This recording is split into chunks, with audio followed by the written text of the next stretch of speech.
E aí, pessoal, suave? Como eu falei no vídeo anterior, agora nós vamos falar um pouco dos impostos e de mais algumas características da Alta Idade Média.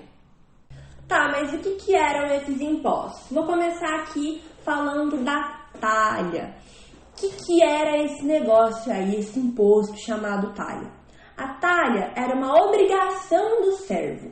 O servo, ele deveria passar para o senhor feudal metade do que ele produzia na terra dele. Ou seja, tudo que o servo produzia no manso servil, ele tinha que passar metade para o senhor feudal. Essa era a talha. Aí a gente tinha também a corvéia. O que era a corvéia? A corvéia era o pagamento de serviços prestados nas terras ou instalações do senhor feudal. O que significa isso? Isso significa o seguinte: o servo, ele ia lá nas terras do senhor feudal, no manso senhorial, e plantava para ele. Ah tá, mas então ele plantava no manso senhorial e no manso servil, mas como que ele fazia isso? Eles dividiam na semana, tantos dias, né? Metade da semana você vai trabalhar, você vai plantar, você vai fazer agricultura aqui nas terras do manso senhorial, e a outra metade da semana você vai fazer as suas coisinhas lá, agricultura e pá, no manso servil. Retomando, a corvéia era o ato do servo trabalhar e plantar nas terras do manso senhorial para o senhor feudal. Tá, mas e para quem que ia toda essa plantação? Tudo que o servo plantava no manso senhorial ficava para o senhor feudal, ficava para a nobreza, né? Ficava para quem ficava nas terras aí do manso senhorial, ficava para o senhor feudal. Tá, então, além dele plantar lá no manso servil, que é as terras que o servo plantava para eles tinham que dar metade disso que ele plantava para eles para o senhor feudal, e tudo que ele plantava no manso senhorial lá, as terras do senhor feudal, tinha que dar pro senhor feudal também. Pô, o senhor feudal é uma atrasa, né, cara? Eles foram lá e ficavam pegando tudo que o servo plantava. Pois é. Complicado, né? Era assim que funcionava. O servo trabalhava muito. Ele trabalhava muito mesmo, porque ele tinha que trabalhar pra ele, dar metade que ele trabalhava pra ele, e ainda trabalhar pra dar coisa pro senhor feudal. Louco, né? A gente também tinha um negócio chamado, um imposto, né, chamado banalidades. O que é isso? Banalidades era o imposto que o servo pagava por utilizar instalações, né, do castelo. Como assim? Como assim instalações do castelo? Por exemplo, precisava assar um pão. Será que na casa do servo tinha um assador de pão, uma forma, alguma coisa desse tipo? Não tinha, então ele tinha que ir lá no castelo, pagar para usar essas instalações para poder fazer o que ele deveria fazer. Isso era a banalidade. Moinho, forno, era uma taxa, mercadoria para o senhor feudal. Ou seja, você ia lá no castelo porque você queria fazer pão. Aí você estava querendo fazer 2 pães. Um era seu, o outro era do senhor feudal, porque esse era o imposto que você pagava para ter usado, né, as instalações dele. E isso se chamava banalidades. Além disso, tinha um imposto chamado mão morta, que era um tipo de taxa que o servo deveria pagar para o senhor feudal para permanecer no feudo quando seu pai morria. Exemplo, eu moro aqui no feudo, né, pá. Aí meu pai morreu. Então, para eu continuar a ficar nesse feudo, eu tenho que chegar pro senhor feudal e pagar um negocinho para ele. Isso que era mão morta. Então, como vocês puderam perceber, os servos trabalhavam mesmo, os caras trabalhavam para eles, os caras trabalhavam pro senhor feudal, os caras trabalhavam para Deus do mundo. Os servos pagavam impostos, pagavam quanto é tipo de imposto. Se você respirou, você tá pagando imposto. E esses foram os impostos aí, né, que os servos deveriam pagar. Esses são os principais, né, sem contar os outros que existem, mas esses são os mais cobrados, né, digamos que são os mais importantes, os mais conhecidos, que a gente sempre fala. Agora, vamos falar um pouco sobre a política, né, que acontecia lá na Idade Média, essa política do feudalismo, como que ela acontecia. Lembra lá no começo que eu falei para vocês sobre o feudo?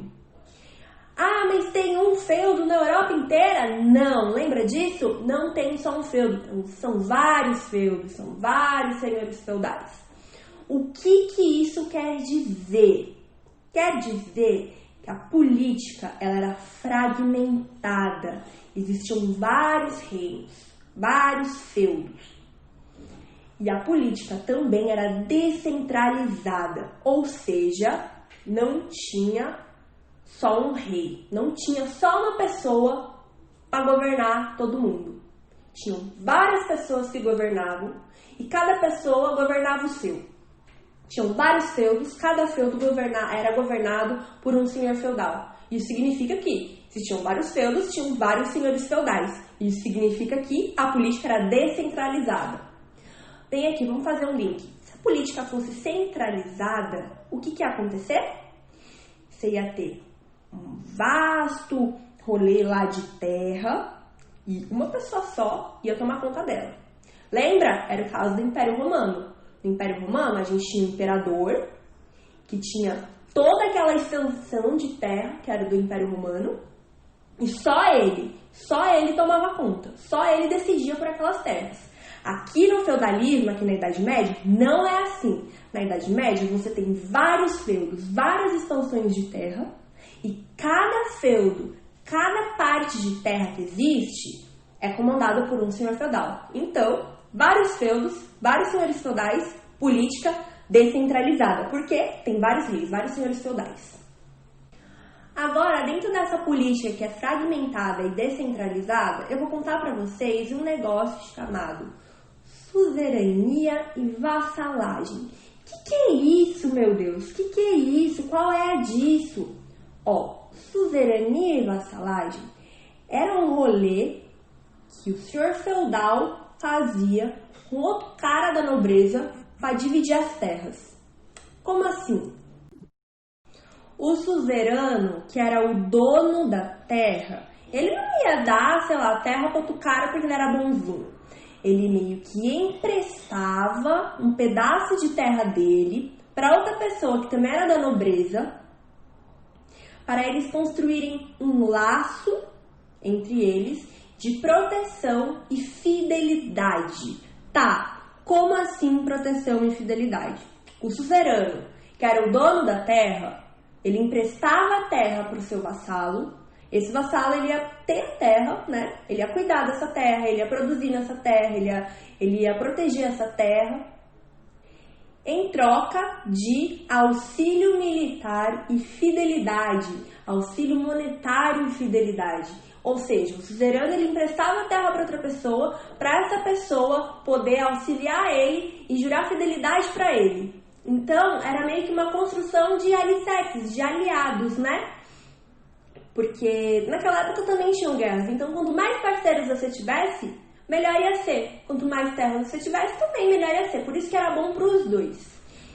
Está confuso ainda? Então vem aqui comigo. Vamos imaginar o seguinte. Esse quadrado vermelho é a terra do suzerano. É a terra de um parça ali, mal rolê cuidar sozinho. Aí, beleza. Esse parça, ele resolveu que ele vai emprestar a terra dele para alguém.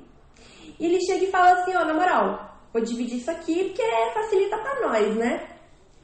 Aí, ele vai ficar ainda com um pedaço de terra pra ele, que é a terra dele, e vai dar um pouquinho, vai emprestar um pouquinho pro parça ali de amarelo. O parça ali de amarelo, ele vai aceitar, porque terra é questão de status. Eu dou um pouquinho de terra pra ele, ele me ajuda na guerra, é isso. Mas aí ele ia lá, ele dividia, emprestava, né, a terra dele com o cara, mas ele podia fazer isso de novo, ir emprestando a terra dele? Podia! Ele chegava e falava assim, vou dividir, né, minha terra, vou emprestar minha terra para outro parça ali, é nós que tá, relações da hora que nós cria, eu dou terra para ele, ele me ajuda militarmente, é nós. Então, ele dividiu a terra ali com o parça de amarelo, ele dividiu a terra ali com o parça de azul, e era assim. Porque em troca de terra, o vassalo, ele tinha que ir jurar fidelidade, ele tinha que auxiliar militarmente quando o seu suzerano, que era o dono da terra, precisasse. E era esse que era o rolê. Mas um vassalo, ele podia se tornar suzerano? Nossa, que pergunta, né? Tipo, como assim? Como assim? O que isso quer dizer, um vassalo que podia se tornar suzerano? Olha ali na imagem. A gente tem o suzerano, que é o dono da terra vermelha, que emprestou a sua terra ali pro parça de amarelo. O parça de amarelo, como que é ele que ficou responsável por aquele pedaço de terra agora, ele pode emprestar um pedaço para outra pessoa que também é da nobreza, certo? Então, ó, ele foi lá e emprestou ali a terra dele pro cara do verde. Aí ele emprestou. Então, isso significa que esse cara de amarelo, ele é ao mesmo tempo vassalo do parça que emprestou a terra para ele, que é o parça de vermelho, ao mesmo tempo que ele é suzerano do parça ali de verde. Então existia essa relação, né? Por quê? Porque era a pessoa que ficava, né, responsável pela terra. A questão é que ambos juravam fidelidade um pro outro. A questão aqui que eu quero mostrar para vocês esse é o motivo de ter uma política totalmente fragmentada e descentralizada. Porque você tinha várias terras, várias pessoas cuidando dessas terras, e cada terra tinha o seu senhor, né, que ficava responsável e mandava nessa terra. Essa relação de suzerania e vassalagem contribuía muito para a fragmentação dessas terras, para a fragmentação desse poder. Era por isso que a política era descentralizada. E só reiterando, só relembrando, um vassalo também podia ser suzerano, como eu falei para vocês. Então, ao mesmo tempo que ele era vassalo do cara que emprestou a terra para ele era suzerano da pessoa que ele estaria emprestando a terra. É confuso mesmo, mas é confuso porque é muita terra, é muita gente sendo dono de terra, e é por isso, né, como eu já falei para vocês, que a política era descentralizada. Ou seja, descentralizada e fragmentada, né? Ou seja, não tinha um cara só para comandar o rolê inteiro. Tinham vários caras comandando vários rolês. E essa relação de suzerania e vassalagem era um laço criado, né? Ele tinha um pacto, eles celebravam um pacto, eles tinham uma cerimônia, eles faziam juramentos em que eles colocavam, né, os deveres do suzerano, os deveres do vassalo. Então, por isso a terra era bastante dividida. Então, era um pacto de fidelidade que dividia ainda mais a terra, fazendo essa política ser ainda mais fragmentada, como eu tô aqui repetindo para vocês. Então, não é só, cheguei lá, vou dividir a terra, emprestar aqui pro parça e é isso. Não, era uma celebração toda chiquetosa ali, com pacto, cerimônia, juramento, porque jurei fidelidade disso, militar daquilo, entendeu? Então, era assim que funcionava. E assim é organizado, né, esse sistema feudal, esse feudalismo, né? Com uma política descentralizada e fragmentada, com uma economia agrária de subsistência, com comércio amonetário, né? Um comércio que não é desenvolvido, é um comércio de troca, né? Com uma sociedade estamental, dividida em estamentos, onde cada um tinha a sua função social, em que a sua função, né, dava a partir do nascimento. Então, se você nasceu dos servos, você vai continuar sendo servo. Esse era o tipo de, né, sociedade que tinha. E esse era, né, a organização desse feudalismo que eu mostrei para vocês. Agora eu vou perguntar para vocês se vocês já ouviram o seguinte. Porque a Idade Média foi a Idade das Trevas. Quem aí já ouviu isso? Bom, quem não ouviu, muita gente fala isso. A Idade Média ela é vista, né, como a Idade das Trevas, a Idade sem luz, porque, nossa, não tinha desenvolvimento, não tinha inteligência, não tinha arte, não tinha nada. Mas será mesmo? Será mesmo que aconteceu isso? Por que será que as pessoas, né, falam isso? Quem fala isso? Para começar, essa denominação, essa de Idade Média ser a Idade das Trevas, ela foi formulada, né, por pessoas que estavam à frente do que tinha sido essa Idade Média, né? Os caras modernos, caras da Idade Moderna, frente, depois, né, mais evoluídos, mais à frente da Idade Média. Os caras achavam, esses caras modernos, achavam que a Idade Média era a Idade das Trevas porque não tinha desenvolvimento, porque eles achavam que a sociedade deles, a sociedade moderna que veio depois da Idade Média, era muito mais desenvolvida, era muito mais rica, falando de inteligência, de filosofia, era tudo muito mais racional, mais intelectual, e era assim que os caras falavam, né? Os caras modernos chamavam a Idade Média de Idade das Trevas, justamente falando que a Idade Média ela foi pobre nesse sentido de arte, no sentido de estudos científicos, de desenvolvimento. Era por isso que eles chamavam, né? E ficou, né, um conceito aí. Mas agora a gente vai meio que desmistificar isso, porque a Idade Média, ela teve sim vários desenvolvimentos, ela fez várias coisas, ela teve muita inteligência, muita intelectualidade.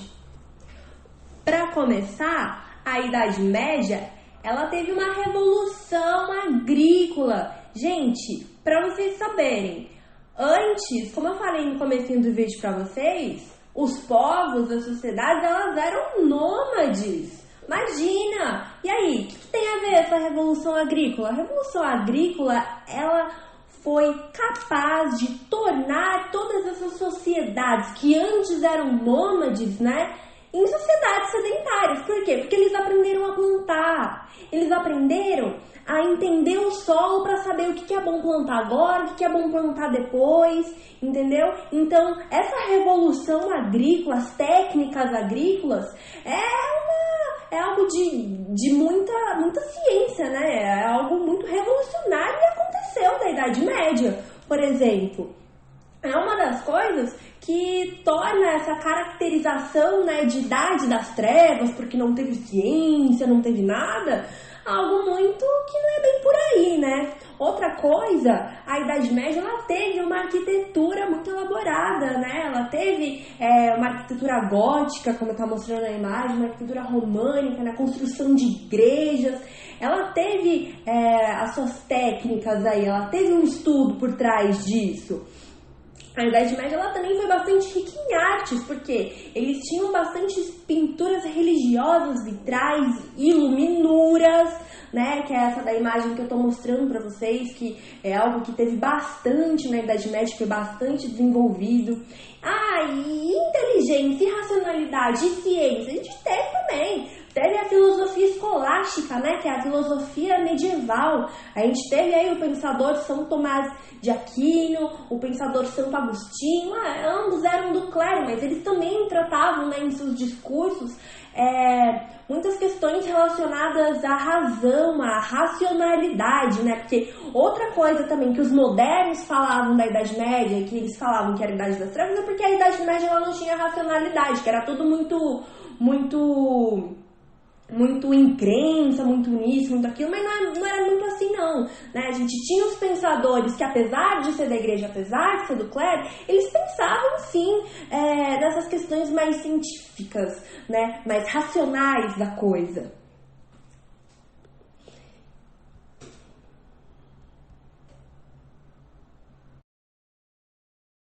Isso aqui que eu mostrei pra vocês é como se fosse a pontinha de um iceberg, né? Porque muita coisa aconteceu na Idade Média. Lembrando, a gente tá falando de uma Europa inteira, a gente tá falando de vários feudos, a gente tá falando de muita gente, né? Então muita coisa aconteceu, muita coisa foi revolucionada na Idade Média, muita coisa foi pensada. Então, pera lá, né? Não é bem por aí, não é porque Idade Média, Idade das Trevas, não é bem assim que funciona, né? Isso aí que eu falei pra vocês é algo mais por cima pra pensar que, meio injusto falar que a Idade Média não tem absolutamente nada. Mas assim, está aí, né? Pessoal, só lembrando aqui que isso tudo que a gente viu sobre o feudalismo, sociedade e tal, é da Idade Média, só que é a Idade Média que aconteceu lá na Europa. Porque nesse mesmo período, lá do ano 500 até o ano 1000, O mundo inteiro estava em transformação. Só retomando, né? Que o mundo inteiro tinha coisa para fazer, tinha rolê acontecendo, tinha processo. Isso de feudalismo que a gente aprendeu é da Europa. Mas não se esqueçam que esse período de tempo do ano 500 até o ano 1000, estava o mundo inteiro em ebulição, o mundo inteiro acontecendo 1 milhão de coisas, tá? Não se esqueçam disso. E agora retomando, né, uns pontos que a gente viu na nossa aula, no nosso vídeo, a gente viu hoje o que era o feudalismo, a gente viu hoje o que era o feudo, como que se deu essa Idade Média, como que ela foi construída, né, o colonato, o comitato, as invasões bárbaras. A gente viu como era a sociedade da Idade Média, a sociedade feudal, é uma sociedade sem mobilidade social, uma sociedade hierarquizada, estamental. A gente viu a economia agrária de subsistência, um comércio amonetário, né? A gente viu sobre os senhores feudais, as relações dos senhores feudais com os nobres, a relação dos senhores feudais com os servos, os impostos. A gente viu várias coisas sobre o feudalismo hoje. Eu espero que vocês tenham entendido, eu espero que vocês tenham gostado. E é isso, é nóis. Qualquer dúvida, deixa aqui nos comentários que a gente vai responder pra vocês. Curta a nossa página no Instagram, deixa seu like aqui nesse vídeo, deixa seu like, se inscreva na nossa página aqui no YouTube. E é isso, é nóis que tá. Tamo junto, qualquer dúvida manda pra nós que nós resolve. E vamos aí. Tô deixando aqui um Paulo Freire te observando estudar, ele que está muito orgulhoso de você. E é isso, pessoal, até a próxima!